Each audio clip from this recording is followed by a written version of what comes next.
ертеде бір кейуана болыпты. Ол аяғы ауыр әйелдердің босануына жәрдемдеседі екен. Әйелдер қолы жеңіл деп оның алдына жиі келіпті. Бір күні түн ортасында есігін біреу қағады. Кейуана есікті ашса, ешкім жоқ. Кемпір қағыс естіген шығармын деп төсегіне қайтып келіп жатады. Бірақ оқиға дәл осылай 2 рет қайталанады. 3-ші ретте есік алдында тұрған ақбоз атты кісіні көреді. Түр-тұрпаты бөлек, өзгеше екен. Жақын маңайдың кісілеріне де ұқсамайды. Бір жас келініміз босана алмай жатыр. Соған жәрдем берсеңіз, дейді ол. Кемпір келісіп жолға шығады. Апа, көзіңізді тарс жұмыңыз. Біз белгі бергенше ашпаңыз. Әйтпесе майып боласыз, дейді. Кемпір көзін тарс жұмып отырады. Жолда гүрсілдеген, салдырлаған оқыс дыбыстар шығып, зәресін ұшырады. Бір жерге жеткенде апа, көзіңізді ашыңыз, деген дауыс естіледі. Қараса, бір үйге келіпті. Төрде жас келіншек босана алмай қиналып жатыр екен. Кемпір оны аман-есен босандырып алады. Нәрестенің кіндігін кесіп, баланы шомылдыратын су әкеліңдер, дейді. Өзін ертіп әкелген кісі қазір, дейді де біраз уақытқа жоғалып кетеді.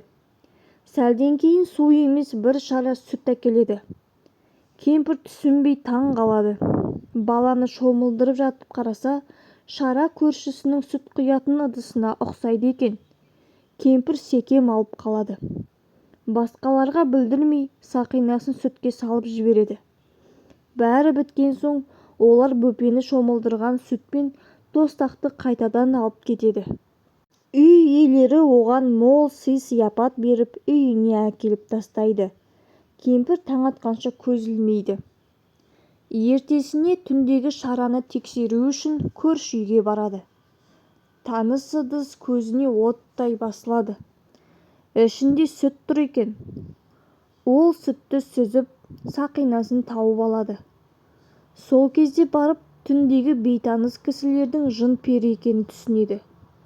Көршісіне болған жайды баяндап, сүтке жын баласының шомылғанын айтады да, сүтті адам аяғы баспайтын жерге төктіреді.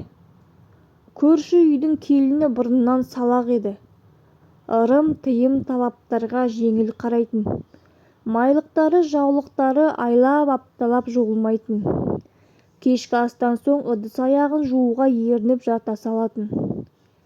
Үйдегі ас-ауқаттың бетін бүркеп жатуға да ерінетін. Сол күні түнде сүттің бетін жаппастан жатып қалыпты. Оның ашық-шашық ыдыстарын жын-жыбырлар жалап кетеді екен. Соның кесірінен үйінің берекесі қашып, байы еселеп мал тапса да, бай қуатты өмір сүрмейтін.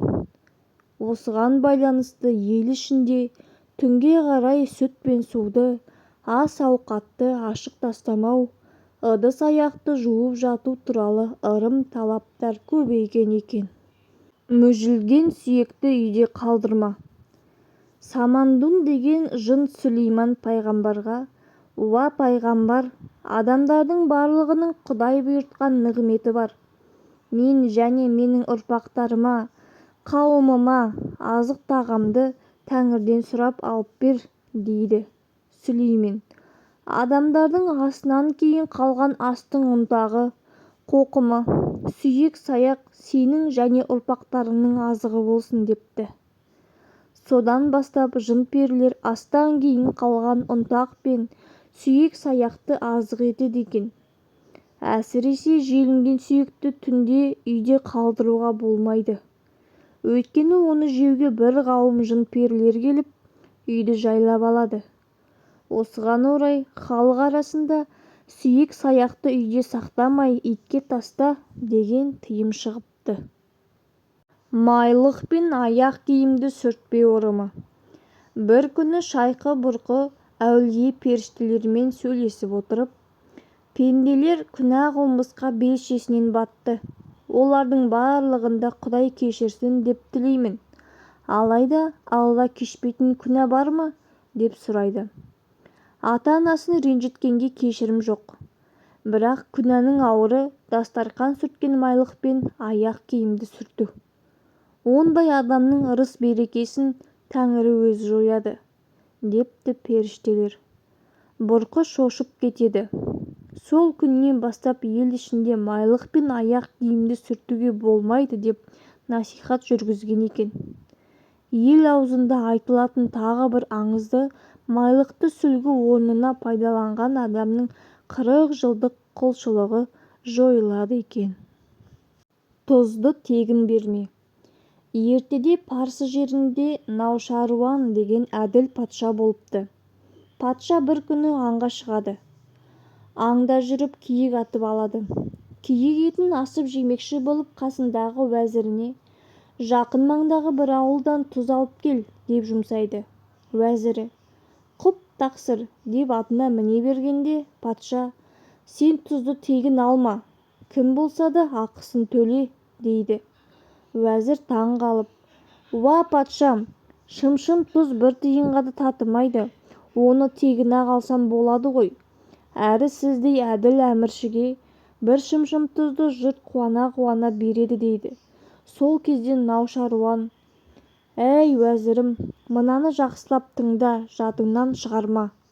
Егер мен елдің жалғыз жұмыртқасын ақысыз алсам, сендер қиянат пен тауығын сойып жейсіңдер. Бір алманы тегін жесем, сендер алма ағашын түп тамырымен тартып аласыңдар. Есіңде болсын, басшының істегенін қосшы өзіне үлгі қылады. Ұсақ-түйек заттың да ақысын төлеңдер. Қиянат қылдай істен басталады дейді. Уәзірі шым-шым тұзды ақысын төлеп алып келген екен. Наушаруанның әділ атағы халыққа таралып, байдан теңдік көрмегендер соған баратын болған. Тұз да болса тегін алма деген тыйым Наушаруан кезінен басталыпты ғой. Қазақтағы көршіден ақысыз тұз алсаң, араларың бұзылады деген ырымның шығу төркіні осында деседі.